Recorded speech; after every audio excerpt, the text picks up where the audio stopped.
এবার যে খবরে নজর রাখবো, দিল্লির নতুন মুখ্যমন্ত্রী হচ্ছেন অতিশী মার্লেনা। উপরাজ্যপালের কাছে ইস্তফা পত্র দেবেন অরবিন্দ কেজরিওয়াল এবং তারপরেই অতিশীর নাম ঘোষণা করলেন কেজরিওয়াল। আজ বিকেলে শপথ রয়েছে।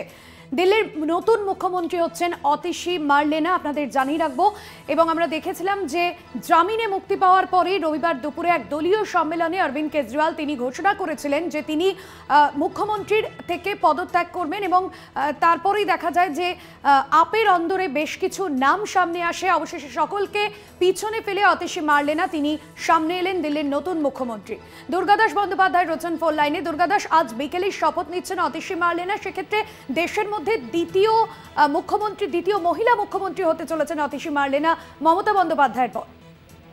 একদমই তাই। তুমি জানো যে দিল্লির মুখ্যমন্ত্রী ছিলেন অরবিন্দ কেজরিওয়াল এবং অরবিন্দ কেজরিওয়াল অ্যারেস্ট হওয়ার পর তারপরে যখন তিনি বেল নিয়ে বেরিয়ে আসেন তারপরেই তিনি পদত্যাগ করার ইচ্ছা প্রকাশ করেন এবং তার নির্দেশে বা তার পরামর্শেই কিন্তু আপ পার্টির পক্ষ থেকে সর্বসম্মতিক্রমে সিদ্ধান্ত নেওয়া হয় যে অতিশী মার্লেনাকে দিল্লির মুখ্যমন্ত্রী পদে তাকে বসানো হবে। এবং ইতিমধ্যেই তোমাকে বলে রাখি, এই অতিশী মার্লেনা আপ পার্টির সর্বভারতীয় মুখপাত্র ছিলেন এবং বর্তমানে তিনি শিক্ষা দপ্তরের মন্ত্রীও বটে।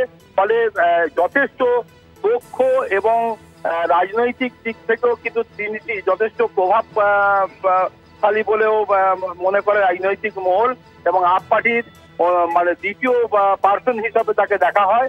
ফলে এই অতিশী মার্লেনাই কিন্তু দিল্লির মুখ্যমন্ত্রী পদে বসতে চলছে।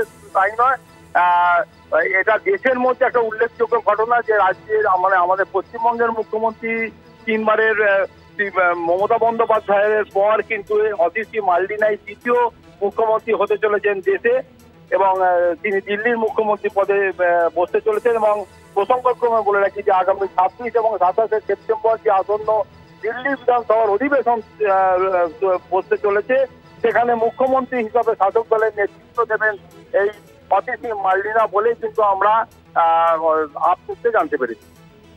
একদমই ধন্যবাদ জানাবো। দুর্গাদাস বন্দ্যোপাধ্যায় আমাদের প্রতিনিধি ছিলেন ফোন লাইনে। আজ বিকেলেই শপথ নেবেন অতিশী মার্লেনা এবং মুখ্যমন্ত্রী মমতা বন্দ্যোপাধ্যায়ের পর দেশের মধ্যে দ্বিতীয় মুখ্যমন্ত্রী, মহিলা মুখ্যমন্ত্রী হতে চলেছেন অতিশী মার্লেনা।